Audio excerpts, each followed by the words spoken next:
Hi, my name is Krista Josefa, and this is my recapitulation of last week's One Mountain, Many Paths episodes.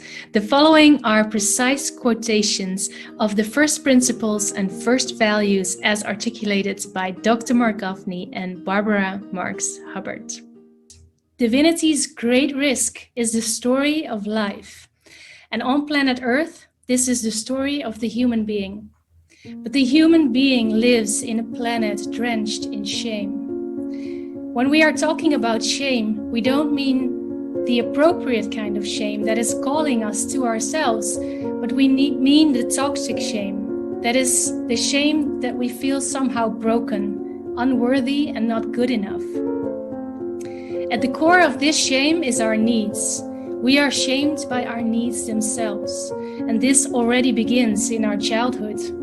In some sense, we all have this experience as a child of being humiliated in our attempts to get our basic needs met, which causes us later in life to be ashamed by our needs.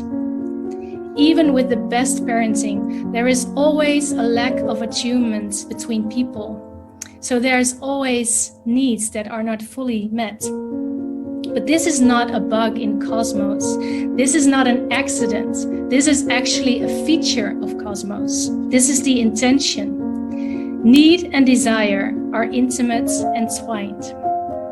And how we transmute and transform ourselves in that space between need and desire and its fulfillment, that is who we become. There's another way in which the dignity and divinity of our needs are degraded.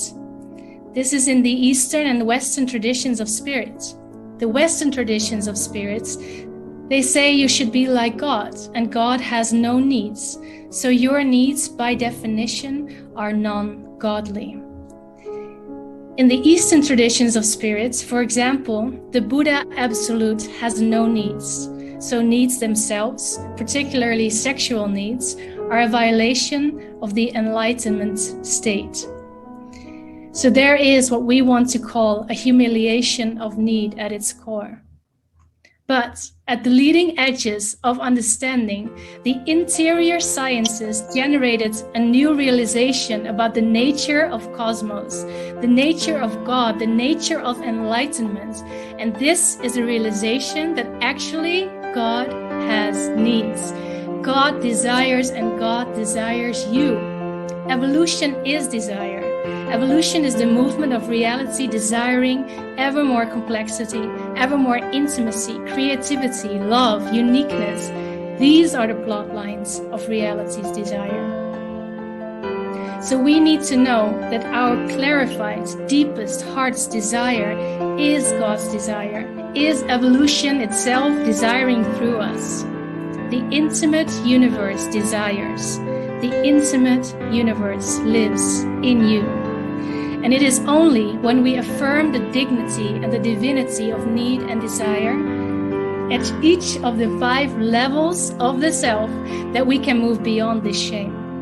There is dignity to the needs of the separate self. And so we honor each other's needs and we love each other, but we are also concerned about not needing in a way that becomes codependent.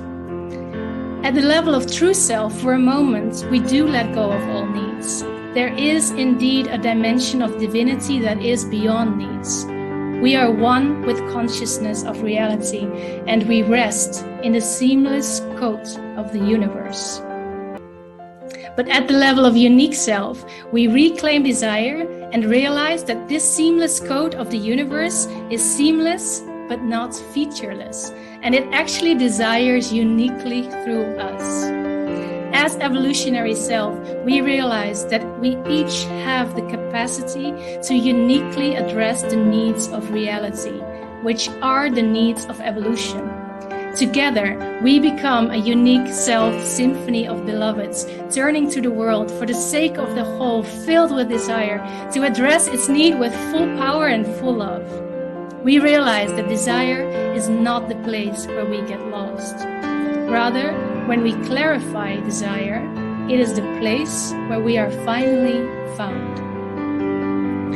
At the root spark of our clarified, deepest heart's desire, it is sacred. The unique evolutionary impulse of our deepest heart's desire pulsing in us is coded with our unique self.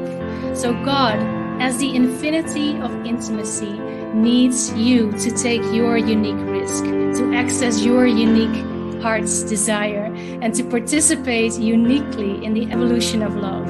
So together, we generate a planetary awakening in love through unique self-symphonies.